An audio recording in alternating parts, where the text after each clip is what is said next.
Kembali lagi bersama saya Yosi di acara review dan outlook Okta Investama Berjangka.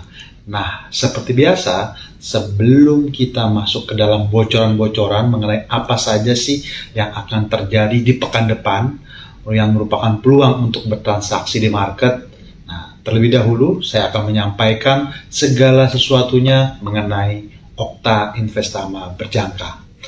Oke, untuk perizinan dari Okta Investama Berjangka itu sudah sangat-sangat lengkap, yang mana sudah memiliki perizinan dari Bapepti, Lembaga Clearing Berjangka Indonesia, tergabung di ASISDX dan juga Asosiasi Aspeptindo. Kemudian untuk penghargaan dari Okta Investama Berjangka itu juga sudah memenangkan The Most Excellent Broker dan The Most Transparent Broker. Oke, untuk kelebihan trading di platform MT5-nya Okta Investama Berjangka, yang pertama itu adalah low spread, di mana spreadnya itu betul-betul minim, yang memudahkan para traders untuk melakukan scalping trading, jadi untuk memperoleh peluang profit di market menjadi lebih cepat. Kemudian low commission, charge commissionnya itu juga betul-betul sangat minim, yang mendukung trading ala scalping seperti yang tadi saya sampaikan barusan. Kemudian free swap. Nah, bicara free swap, ini merupakan salah satu unggulan dari platform MT5-nya Okta Investama Berjangka. Kemudian proses withdrawal itu juga cepat, yang menggunakan jam lokal Bank Umum Nasional. Kemudian yang terakhir, kita ada program yang namanya Okta Vaganza. Nah, bicara Okta Vaganza, ini nih yang menarik, ini nih yang seru. Karena pada saat Okta traders kalian itu trading di market, itu akan diridim menjadi lot itu akan diridim menjadi poin, dan dari poin-poin yang terkumpul tersebut dapat diridim menjadi hadiah langsung, bukan diundi. Kami tekankan hadiah langsung, bukan diundi. Katakanlah mulai dari voucher 100.000, 200.000, kemudian meningkat terus sampai dengan emas 1 gram, 5 gram, 10 gram, terus lagi meningkat, handphone, motor listrik, hingga sampai dengan yang terakhir adalah mobil listrik. Ketiga kali kami mengingatkan bahwa ini betul-betul hadiah langsung.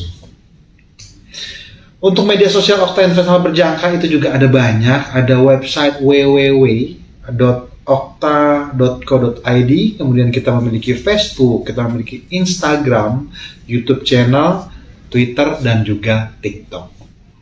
Oke, tanpa melupakan disclaimer on, materi yang kita sampaikan ini bersifat informatif untuk sebagai bahan referensi dan seterusnya.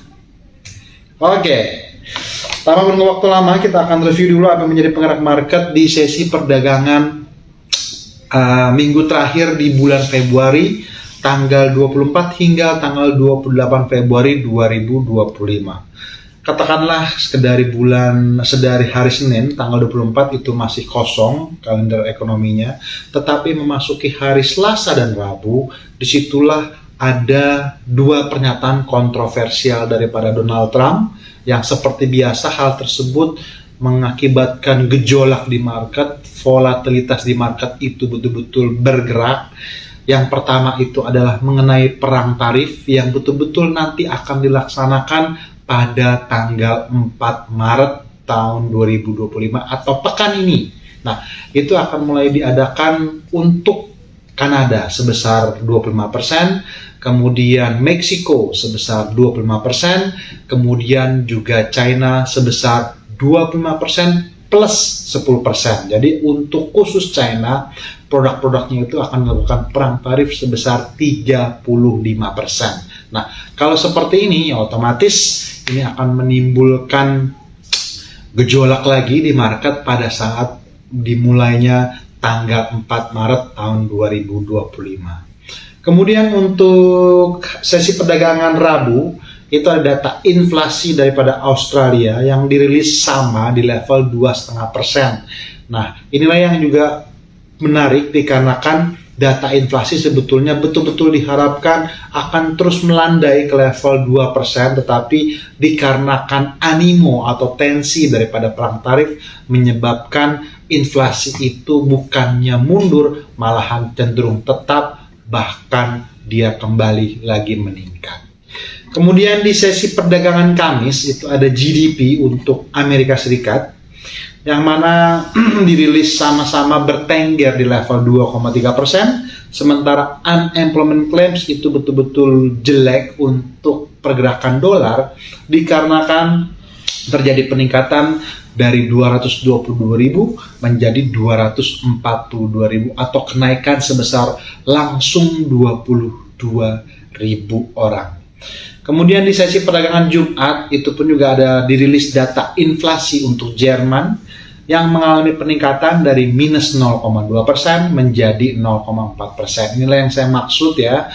Kalau dibilang inflasi, itulah sebetulnya diharapkan betul-betul menurun. Tetapi kalau kita perhatikan sedari 2 pekan yang lalu, entah itu dari Eropa, entah itu dari Amerika Serikat, entah itu sekarang Australia, Jerman, dan negara-negara anggota Uni Eropa secara keseluruhan, malahan inflasi itu perlahan tapi pasti mulai kembali menaik. Kemudian untuk data GDP daripada Kanada itu juga dirilis mengalami peningkatan dari minus 0,2% menjadi 0,2%. Kemudian Core PC Price Index untuk Amerika Serikat itu dirilis meningkat lagi-lagi dari level 0,2% menjadi 0,3%. Nah, khusus untuk USD Kanada, seperti yang tadi kami sampaikan di awal bahwa perang tarif untuk Amerika Serikat kepada Kanada itu akan dimulai tanggal 4 Maret 2025 atau sesi perdagangan besok hari Selasa. Nah, kalau seperti itu kenyataan, seperti itu kejadiannya, maka secara normal biasanya sih Canadian dollars itu akan kembali mengalami pelemahan, oleh karenanya USD terhadap Kanada secara normal itu akan melakukan peningkatan ke atas. Itu bocoran yang pertama ya. Kemudian untuk minyak, nah harga minyak itu kemarin ditutup anjlok sekitar 1% pada perdagangan Jumat 28 Februari 2025. Harga minyak sebetulnya catat penurunan bulanan pertama sejak November. Jadi akhirnya selama kurun waktu sesi perdagangan di bulan Februari dari tanggal 1 hingga tanggal 28, inilah merupakan penurunan berdasarkan time frame monthly sejak bulan November tahun 2024. Seiring pasar bersiap hadapi perang tarif Amerika Serikat. Selain itu, keputusan Irak untuk melanjutkan ekspor minyak dari wilayah Kurdistan. Ketidakpastian seputar rencana dimulainya kembali produksi OPEC pada April dan pembicaraan yang sedang berlangsung untuk mengakhiri perang di Ukraine juga membebani investor dan trader minyak. Jadi memang kalau misalnya bicara tentang minyak secara fundamental, yang pertama kali itu adalah mengenai perang tarif. Nah, lagi-lagi kalau misalnya bicara perang tarif, disitulah para pelaku pasar menjadi khawatir bahwa pertumbuhan ekonomi atau laju aktivitas ekonomi di semua negara itu akan mengalami hambatan. Nah, kalau itu mengalami hambatan, bisa jadi nih konsumsi atau penggunaan daripada bahan bakar minyak akan kembali menurun atau melandai. Disitulah dapat digambarkan bahwa minyak pada saat ini masih terus mengalami tekanan. Tetapi kalau misalnya bicara bocoran yang menjadi support minyak, sementara ini masih berada di level 670 sampai dengan 65, itu masih merupakan support major utama. Tetapi kalau misalnya bicara angka 65 sampai dengan 60 dolar per barrel, itu merupakan prime support, di mana area tersebut masih dapat dikatakan masih cukup oke, masih terbilang masih cukup relevan untuk melakukan posisi-posisi buy. Kami tekankan apabila harga berada di level 65 sampai dengan 60 dolar per barrel. Nah, kemudian untuk Brent di kontrak Mei yang lebih aktif turun di pekan kemarin 86 sen atau sebesar 1,16%.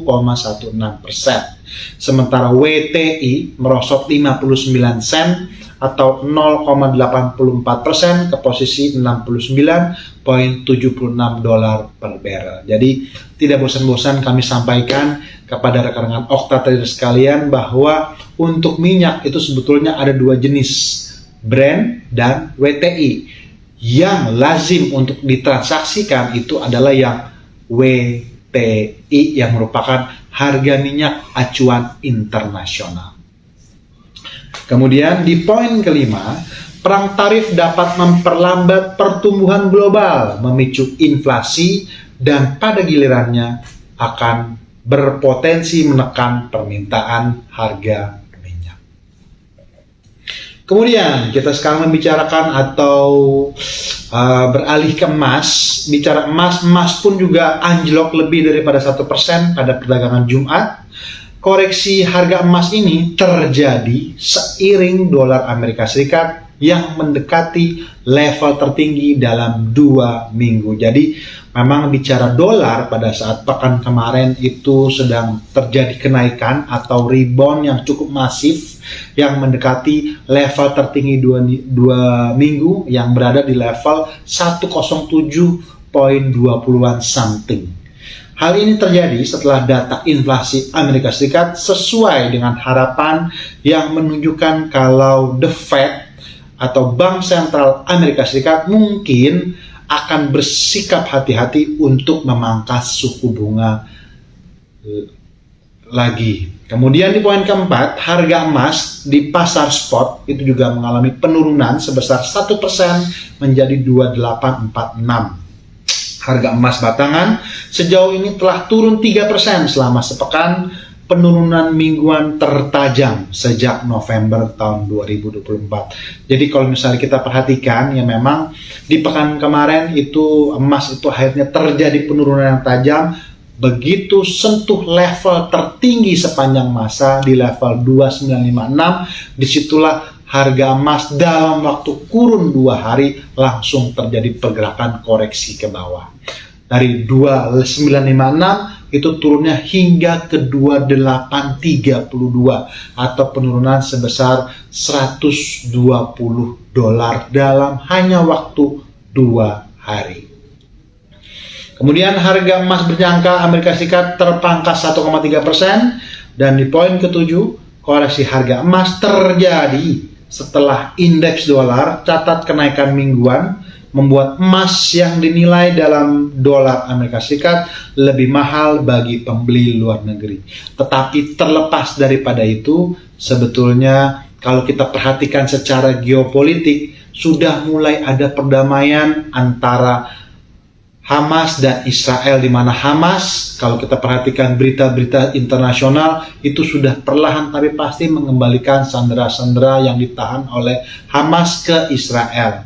Dan untuk Zelensky itu juga sudah mengunjungi Donald Trump, walaupun memang akhirnya itu ternyata kurang baik bagi Ukraine, dikarenakan bukannya penandatanganan kesepakatan damai, tetapi malahan terjadi perseteruan antara Zelensky dan Donald Trump. Tetapi hal ini pun juga langsung dikanter bahwa negara-negara Uni Eropa akhirnya serentak untuk membantu Ukraina. Karena kalau misalnya dari apa yang kami dapat lewat Reuters, Inggris itu memberikan bantuan missile atau rudal sebesar 1,6 miliar pound. Kemudian dari Jerman, kemudian dari Portugal, dari Italia, dari Belanda, dan negara-negara lainnya di Uni Eropa itu pun juga akan membantu Ukraina secara keseluruhan. Nah, disinilah kita akan lihat nanti bagaimana peta politiknya berjalan, apakah memang betul-betul terjadi gencatan senjata atau perang ini terus berlanjut. Tetapi kalau dari Inggris dan Perancis merekomendasikan untuk terjadi gencatan senjata selama 1 bulan. Oke, sekarang kita melihat Outlook rilis data kinerja ekonomi tanggal 3 sama dengan tanggal 7 Maret 2025. Nah, ini nih cukup rame, cukup oke untuk di minggu pertama bulan Maret ini. Dikarenakan sedari hari Senin itu akan ada data ISM Manufacturing PMI untuk Amerika Serikat yang kondisinya sih atau ekspektasinya dirilis menurun dari 50,9 menjadi 50,6. Ini kurang bagus bagi pergerakan dolar di sesi perdagangan Amerika Serikat. Kemudian di sesi perdagangan Selasa, itu nanti akan ada peluang yang menarik untuk pergerakan yen Jepang, dikarenakan akan ada pidato daripada Gubernur Bank Sentral BOJ yang bernama Ueda. Di sinilah akan kita lihat sama-sama apakah pernyataan pidatonya itu cenderung bersifat hawkish atau bersifat dovish. Kemudian di sesi perdagangan tengah pekan Rabu itu akan ada dirilis GDP untuk Australia yang terjadi peningkatan dari level 0,3% menjadi 0,5%. Bagus untuk pergerakan Aussie Dollars, dan data inflasi untuk Swiss franc itu juga dirilis meningkat dari minus 0,1% menjadi 0,5%. Lagi-lagi bagus untuk Swiss franc. Bisa jadi di sesi perdagangan Eropa tengah pekan Rabu, USD terhadap Swiss franc itu akan mengalami tekanan ke bawah. Kemudian kita berlanjut untuk sesi perdagangan Amerika Rabu, itu akan ada data ADP. ADP kita lihat sama-sama, ekspektasinya menurun dari 183 menjadi 144. Ini kurang bagus untuk dolar. Sedangkan ISM Service PMI ini dirilis sedikit meningkat dari 52,8 menjadi 53,0. Nah, inilah yang merupakan clue dari Senin, Rabu, dan Senin, Selasa, dan Rabu. Tetapi memasuki hari Kamis, ada peluang yang betul-betul primadona yang menarik untuk bertransaksi di euro. Karena secara kalau kita lihat jam 8.15 malam, nanti akan ada pengumuman suku bunga untuk Uni Eropa secara keseluruhan yang ekspektasinya akan terjadi pemangkasan dari 2,9% menjadi 2,65%. Nah, inilah yang menarik, inilah yang bagus. Karena kalau apabila secara normal itu betul-betul dilakukan pemotongan suku bunga, maka euro terhadap USD akan cenderung menurun atau melemah secara normal ya. Kemudian untuk klaim pengangguran Amerika Serikat itu juga akan dirilis, akan terjadi sedikit penurunan dari level 242 menjadi 236.000 atau sedikit membaik yang tadinya buruk di pekan tanggal 24 hingga tanggal 28 Februari. Kemudian memasuki hari Jumat, nah kita memasukilah primadona yang kedua di pekan ini, yang mana ada data ketenagakerjaan dari Kanada, peluang trading untuk Canadian dollars dari level 76 menjadi 17,8. Nah, ini kurang oke, kurang bagus untuk berita Canadian dollars karena unemployment rate Kanada pun juga mengalami peningkatan dari level 6,6% menjadi 6,7%. Jadi dapat dikatakan akan terjadi sedikit peningkatan pada saat sesi perdagangan Amerika Jumat untuk USD Kanada. Kemudian untuk primadonanya itu akan seperti biasa, akan ada, karena ini merupakan minggu pertama di awal bulan, maka akan ada sepaket data ketenagakerjaan dari Amerika Serikat, katakanlah dari average hourly earnings, dari unemployment rate, dan dari non-farm payroll. Kalau kita lihat, average hourly earning ini jelek dari 0,5% menjadi 0,3% atau tidak bagus untuk pergerakan dolar. Non-farm ini juga tercatat meningkat sedikit hanya dari 143 menjadi 156. Sedangkan unemployment rate itu tetap berada di level 4%. Jadi dapat dikatakan pergerakan non-farm payroll di sesi perdagangan hari Jumat nanti itu tidak akan terlalu fluktuatif dikarenakan Toh pada dasarnya pergerakannya itu kurang begitu yang betul-betul mutlak bagus bagi pergerakan dolar. Karena seperti yang kami ulangi ya, average hourly earnings itu dirilisnya menurun, non-farmnya meningkat. Jadi netral. Oke, sekarang kita masuk ke dalam teknikal. Kalau kita perhatikan untuk minyak sebetulnya tendensinya seperti yang kami sampaikan sedang masih menurun, tetapi penurunannya itu relatif terbatas dengan support utama berada di level 68.36. Tetapi kalau melakukan pergerakan rebound atau mengalami pergerakan naik, maka resistennya akan berada di level 70.73, 71.30, 71.99, 72.56 sampai dengan 73.11. Sementara kalau level support utama 68.36 itu tidak boleh dilalui, karena kalau misalnya itu sampai true breakout level 68, maka dapat dikatakan pergerakan selanjutnya untuk harga minyak akan ke level 67 hingga ke area 65 dolar per barrel. Tetapi apakah itu harus dikhawatirkan? Tidak. Karena itu lagi-lagi akan menuju level prime support untuk melakukan posisi buy. Kemudian untuk pergerakan emas, nah seperti kita lihat di grafik, setelah menyentuh level tertinggi sepanjang masa di angka 2956, disitulah harga emas perlahan tapi pasti akhirnya melakukan sesi pergerakan koreksi atau penurunan hingga menyentuh level 28.32 di sesi perdagangan akhir pekan Jumat. Yang sekarang ini harga emas sekarang terjadi pergerakan rebound, di mana target reboundnya itu ke 2875, ke 2879, 2894, 2900, 2908 hingga 2926. Sementara kalau bicara support itu berada di 2832, 2825, 2815 hingga 2800. Oke, ternyata materi sudah habis. Tidak bosan-bosan kami sampaikan kepada rekan-rekan Okta Trader semuanya. Pada saat berada di market selalu tidak bosan-bosan kami ingatkan, rencanakan terlebih dahulu apa yang ingin ditransaksikan di market, dan tradinglah berdasarkan apa yang sudah direncanakan terhadap pasar atau market. Bersama Okta Investment Berjaka, bertemu kembali bersama saya Yosi di pekan depan.